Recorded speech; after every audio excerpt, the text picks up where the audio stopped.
Welcome back, everyone, to the Legends of Sport podcast. I'm your host, Andy Bernstein, and I am absolutely thrilled to be bringing you this 100th episode of the Legends of Sport podcast. It's been an absolute joy to interview so many incredible guests, relive some legendary moments and careers, and do our part in raising awareness for many important issues affecting all of us. Thank you to our loyal listeners and followers. Hey, we're just getting started here at the LOS podcast. My guest today on this landmark episode is LA Clippers owner Steve Ballmer. We recorded this interview when Steve and I were both in the NBA bubble in Orlando from our individual hotel rooms. At the arena, we were separated by credential zones and a glass partition due to the strict COVID protocols the NBA had in place. Very different from my usual shooting spot on the floor in front of Steve and his wife, Connie, at Staples Center, but so great to see them cheering on their team from a distance, and so great to have Steve on the podcast today. These are unique times, and kudos to Commissioner Adam Silver and the NBA for pulling off an incredibly successful restart of the season, playoffs, and finals without one positive case of COVID-19 from the team personnel there. It was truly a historic and memorable experience. I enjoyed getting to know Steve better on this episode, how his love for sports started as a kid growing up in Detroit and then Belgium, his passion for his team, and how that compares to the excitement in business. As some of you may know, my history with the Clippers goes back to their very first game in Los Angeles after moving from San Diego in 1984. I've seen all of the Clippers' ups and downs over the years. Steve has brought a new attitude and perspective that is exciting and infectious and has a bright future for the organization and its fans. Steve and his wife, Connie, are committed to improving education and opportunities in the challenging areas of Los Angeles, Detroit, and Seattle through the Ballmer Group. Steve talks about the power of listening and learning about systemic racism and police brutality, issues that were at the forefront during the NBA bubble and continue to be. Steve has big plans for the Clippers, and we talked about the new arena he will be building in Inglewood, as well as his recent purchase of the iconic Forum. Lots of great stuff, and I can't thank Steve enough for taking the time to chat with me so I can bring this podcast to all of you. I hope you enjoy it, and as always, I'll see you on the backside. So thank you, Steve Ballmer, LA Clippers owner Steve Ballmer, for being a guest today on the Legends of Sport podcast. It's really, really great for you to join me today. So thank you. Real pleasure, Andy. Thanks for having me. So Steve, I don't know if you know much about my Legends of Sport platform, but we celebrate athletes, moments, teams, and personalities in sport. We celebrate them, we document them, we perpetuate them. And you are certainly a personality in sports, somebody I've been wanting to bring to my audience for a long time since we've gotten to know each other. So Steve, you know, your enthusiasm in business is legendary, obviously. Let me ask you a question. Does anything come close in business to the enthusiasm and the excitement of the rush that you get at a Clipper game? Let me say you get many more rushes in sports, but I want to give a nod to a few things in business that are really big. When you launch a new product that's an earth-shattering major product, it's pretty damn cool. I mean, it's not the event. Remember, it's mostly a celebration of work in the past. A basketball game is not celebration of the work in the past. It is the present. But you can get quite a rush. I remember when we launched Windows 95, which was really the version of Windows that put the PC on the map. I remember running around, visiting computer stores, watching the customers buying it. Yeah. That was exciting for me. Yeah. And yet, in all the time you're in business, you'll get a few of these, but they're celebrations. There's not much anxiety to them. Yeah. The reviewers have seen the products. You have some feedback. All of that's gone on. You know, when you go to a basketball game, you don't know the outcome when you get there. It's a different deal. Yeah, that's true. I heard you say recently that there's no do-overs in sports. Like sometimes you might have a bad or that a great fourth quarter earnings or something. You can make that up the next quarter or whatever. You know, the game is over, shot is missed or shot is made. You don't get a do-over, right? So that's a little bit, I don't know, of a final outcome that is a little bit different than business, I would think, right? Yeah, there are not as many points of finality. There are some, and you probably don't even know when they occurred. There would be a mistake that you made that you might not know you made till 6 years later, 5 years later, 4 years later. I mean, I can tell you now the key mistake we made with Windows phones and blah, blah, blah. I can tell you that. Yeah. But I couldn't tell you that in a moment. It's not like sports where every 24 seconds, every 48 minutes, every boom, boom, boom, boom, boom, you know where you stand, and you can't fool yourself. You can do better going forward, but there's no just kind of erasing what has already happened. Right. Yeah. And, it starts with leadership, and you have great leadership at the Clippers. I mean, let's talk a second about Jerry West, the logo himself. I mean, he was recently on my podcast, and he came right out and said that the reason he went to the Clippers was because of you, because of your vision. He met with you. Your enthusiasm, was infectious, and he knew that, he wasn't going to ride off into the sunset. The guy was 79 years old when he joined the Clippers. It's like unbelievable. What has it meant to the organization to have Jerry around as a consultant? Jerry is Jerry. Mm-hmm. He was one of the greatest basketball players in history, one of the greatest general managers in history. Mm-hmm. I would say he's one of the greatest people in history. Not just basketball, but he's well read. He can explain things. He's got so much perspective, and when we first met, he's the logo, and I knew he knows a ton about basketball. But he's a wise and well read person in addition, which means a lot to me. Mm-hmm. In terms of our team, when Jerry joined, Lawrence Frank was pretty new still in the front office. Lawrence is a sponge. He's a great person in the sense he likes to learn. Well, now he has a chance to learn from one of the best. Mm-hmm. Jerry's great as a consultant. He'll give his opinion, but he respects management and what management needs to do. But he's a person you can learn from. How do you run a front office? How do you think about things? Mm-hmm. On big deals that we have made, it's always good to hear another voice. I mean, at the end of the day, Lawrence has a big deal. And it's Lawrence's deal, and we honor that. But Lawrence is talking to Jerry about it. I'll get some perspective. I mean, believe me, when we made our blockbuster trade for Paul George and signed Kawhi last summer, it was great to have Jerry's perspective on that. Oh, absolutely. I mean, I go back a long way with Jerry. I was there when he made a draft night trade for a young guy named Kobe Bryant.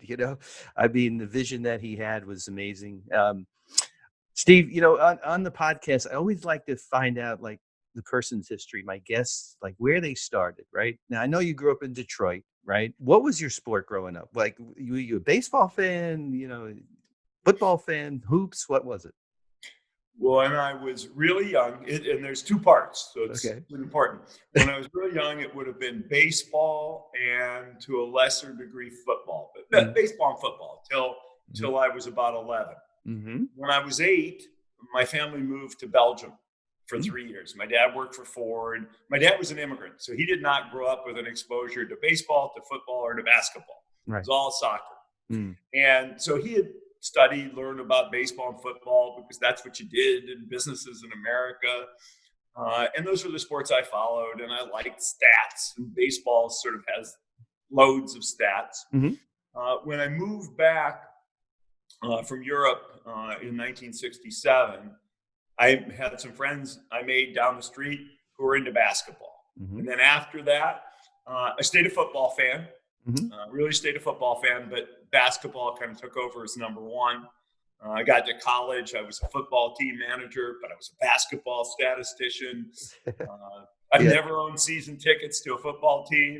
I got my season tickets to basketball when I got to Seattle. So basketball became prominent after I was about 11 years old. Wow. Did you play sports as a kid growing up? I mean, were you a hooper or, what?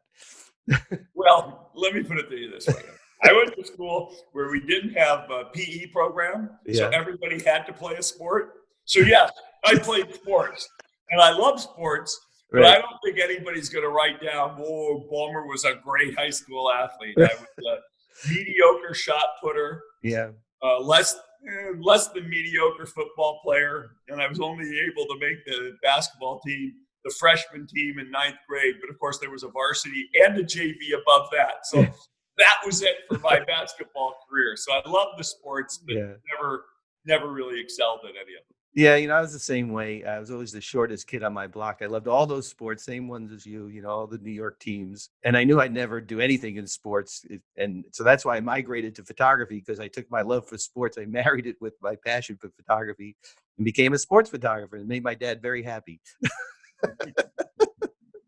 um, so, Steve, I want to talk about what's going on right now in the world and in our sport, and much bigger picture. And I'm remembering when you took over the Clippers, it was really, the team was in chaos, the organization was in chaos, racism was at the forefront. What did you personally learn from that whole experience that you're bringing now to the organization, and helping the players, the organization, fans, everyone? What are you trying to get across to them? Yeah, I mean, I would say I learned quite a bit Hmm. in a way and nothing at all in another sense. I mean, Hmm. obviously, my predecessor was a bad guy on all of these issues. Was a bad guy. And it was so blatant and it was so clear that, what can you learn? You can learn, hey, I don't want to be like that guy. Yeah. I never want to behave like that guy. I don't want to create an environment like that guy. I don't want our players or our staff or our coaches or anything else to ever fear that kind of environment again. Hmm. So, I learned that. It's not like the issues disappear. The issues have become, again, to the forefront of the media and the public attention. Hmm. But that doesn't mean you don't make progress. The question for now is, how do I, as a white person in America who cares, uh, care, help make a difference, and yet not get carried away in a way that's either false or in a way that pretends that everything can be solved overnight. Um, it can't be. And yet need to make a difference, want to make a difference, and trying to find ways to make a difference. Yeah, I saw a few interviews you did recently, and you talk about the power of listening, especially in this situation. That, especially as a white person, just listen and understand and get as much knowledge as possible, right? And I find myself in that same situation. I've been working around Black athletes my entire career, and did I ever really like understand or listen? And it's unfortunate that the crisis is sort of causing that to happen. So, Steve, I want to talk a little bit about the Ballmer Group, which addresses a lot of these issues we're talking about. But I know that you and Connie started the group really to deal with economic and racial inequity, right? What you call structural racism, and really that education is sort of the key to this. It starts early, and so what is, maybe I just said it, but what is the philosophy that you want to get across? Because I think it's really important for people to understand the mission of the Ballmer Group. Yeah, when I Connie had been working philanthropically for a number of years before I retired from Microsoft in 2014. Hmm. I retired, and she said, "Come on, let's amp this stuff up." Hmm. And so we formed a little entity. She'd focused in on child welfare issues predominantly, not totally, but predominantly. Hmm. And we said, well, what's the thing we care about? And people care about a lot of great things: problems in foreign countries, the environment, all important and good stuff. Hmm. We said, well, what do we care about? Well, we're more focused on the US than elsewhere. And we're more focused on this notion that everybody should deserve a chance to achieve what they want to achieve, to improve their situation economically from that in which they were born. That sense of opportunity for all families and ability to move up economically, and that's where we decided we would rivet our attention. Now, you could say that is very broad, or you could say it's very narrow. And in a sense, it is very broad. We didn't say we're just going to focus in on early childhood education, but we've been blessed with a lot of resource. Hmm. And being able to take that lateral view is maybe something we can do more uniquely. And it's important. If you really want a kid to have a shot, there are many things that have to happen. The kid's got to be learning language early, be ready to come to kindergarten, be developing socially and emotionally. And sometimes kids are born, for example, into families with a single parent. It's hard for that mom, typically mom, to be able to give the kid the same level of attention that that mom and dad can in certain other families. So you have to focus there. But then you get to K through 12, different set of issues, and what's happening with their housing, because it turns out moving schools and moving around and being housing insecure, terrible thing. And oh, by the way, what's happening after school? How safe is the neighborhood? Are there really jobs when you get out? What kind of jobs are you prepared for? People focus a lot on four-year schools. Heck, a lot of what needs to happen is better technical credentials, and community college is in addition. So there is a wide range of things. And then you put in race and ethnicity as a factor, and you do get a different set, or an additional set of issues that face Black Americans, that face Latinos and Latinas. There are additional issues, but there are certainly people who are born into tough situations. Brown, Black, white, etc. Yeah.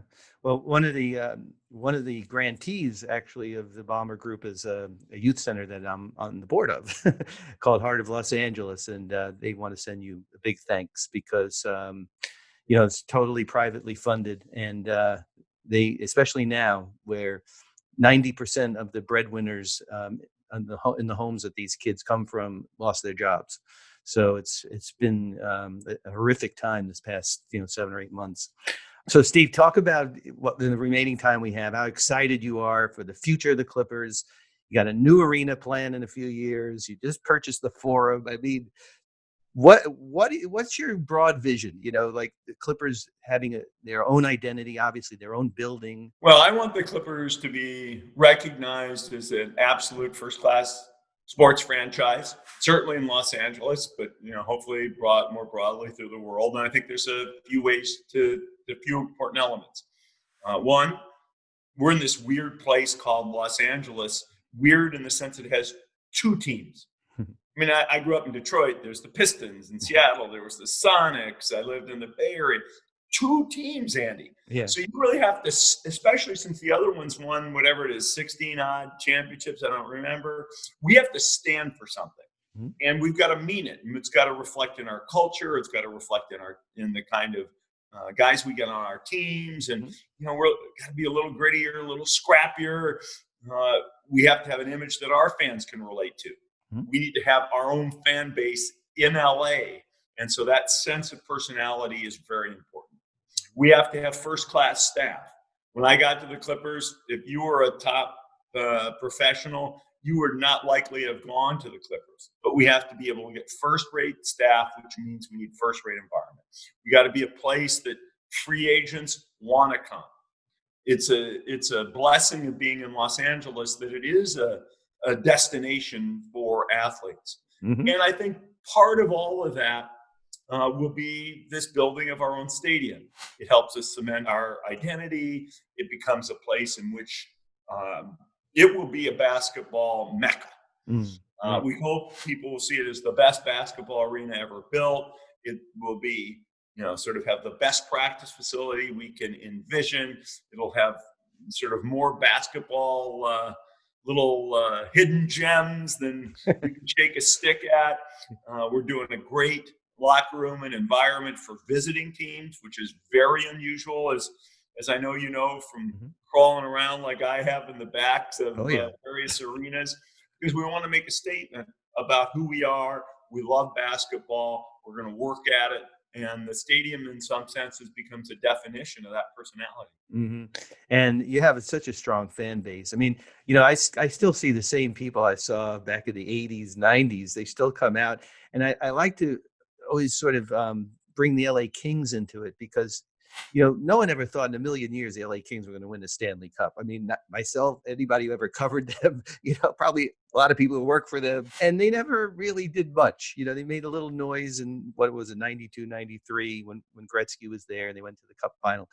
But when they won the Cup on Staples Center ice, and I literally looked up and I saw faces that I had seen at the Forum crying, I mean, it was, and I started welling up because, it was emotional for me. So the day that you raise a banner, Steve, in whatever arena it is, I'll be very happy. Thanks, Andy. Hey, Steve, do you have any idea about next season? I mean, do we know anything about what's going to happen? I'll give you two perspectives. Yeah. One, all owners are told we don't speak for the league on this matter. Okay. So, End of and, story. and the truth of the matter Yeah. is, I wouldn't have a clue what to say anyway. Look, will we be able to have fans in some time frame? Yeah. That's almost a question of science more than it is a question of anything else. Science or business procedures. I mean, we're sitting here next to Disney World. Somehow they're open. You know, I don't know. I don't know what will be achieved by testing and procedures, vaccines. You know, there needs to be a discussion between the league and the Players Association and how our group, because we are partners in this, and how does everybody think that through? I think there's so many factors yet to be crossed. And the one thing I would say is the league wants to make sure it is as diligent and prepared and does things as much the right way on behalf of players and fans and business interests as it did this year. Yeah, for sure. Look, this bubble thing is great, you know, but the energy of fans, I mean, you can't replace that, right? I mean, you just can't. You can't bring in fake crowd noise and expect it to be that same energy. But it beats the alternative of not playing. Well, right? somehow the players are playing like Yeah. that. I mean, the players are playing it like and I think that's fantastic. Now, you know, if you're at home watching on TV, it's not the same. Probably, but pretty good. Yeah. There's only a few of us who get to watch in the arena, and I don't get to sit courtside, Andy, and I don't get to get like this. I get pretty fired up, you know, on the equivalent of 15 or 20 rows back, and I'm behind plexiglass, and I love it. I cheer, but I know nobody, even if you're sitting on the other side of the plexiglass, nobody can hear it. It's just, you know, it's a crazy world in there. But for me, it's better to be inside, in the building, watching the game. I just get a kick out of that. Yeah. Have you ripped any shirts yet? Remember opening night? I got that picture. Yeah, with the ripped shirt. That was hilarious. Only wearing kind of polo shirts down here. And the good news is I try to match the coaches most night because I'm always wearing some clip shirts. So I'm getting fresh ones. I love it, Steve. You are so awesome. We could talk for hours, and it's so great for you to take the time. And a huge shout out to Chris Wallace, my friend and your right hand, because he's amazing putting this together. I know how busy you are. And please send my love to Connie. Really, really awesome. Great conversation, man. Thank you so much. Love doing it, Andy. Absolutely, Steve. Have a great day. And thanks again for joining us today. Thanks, Andy. All right, Be well. Take care. Well, huge thanks to Steve Ballmer for joining us on this episode and sharing so much about his history, love and passion for his team, and the philanthropic initiatives he and his wife, Connie, are committed to. Steve is a fascinating person, and I can't thank him enough for taking the time to chat with me. Big thanks also to Chris Wallace from the Clippers for making this interview possible. Just another example how wonderful it is to work with such great people and a first-class organization at the Clippers. So thanks, Chris. It's incredible to believe that this is the 100th episode of the Legends of Sport podcast. It's been a great experience for me, and we are committed to continue to bring you top guests and discussion of important topics. I thank you, our loyal audience, as well as everyone behind the scenes who works so hard every week to produce content we believe is unique, interesting, and thought-provoking. Shout out to our editors, Tyler and Sean, our social media manager, Michael, and as always, my producer and researcher, Veronica. Like I said in the intro to this podcast, we are just getting started here. Please remember that you can find us on the LA Times app and online, as well as Apple and Spotify and your favorite podcast platform. We have some great guests lined up, and we will be releasing the podcast every other week moving forward from here. So keep following us, folks, on Instagram at Legends of Sport, our Twitter at Legends_of_Sport, our blog, legendsofsport.blog, and our YouTube and TikTok channels, Legends of Sport. My photography can be found on Instagram and Twitter at ADB Photo Inc. Thanks again to all our loyal followers. We'll be back in 2 weeks with another terrific guest. Until then, stay safe, stay well, wear your mask, and get out and vote. Take care, folks.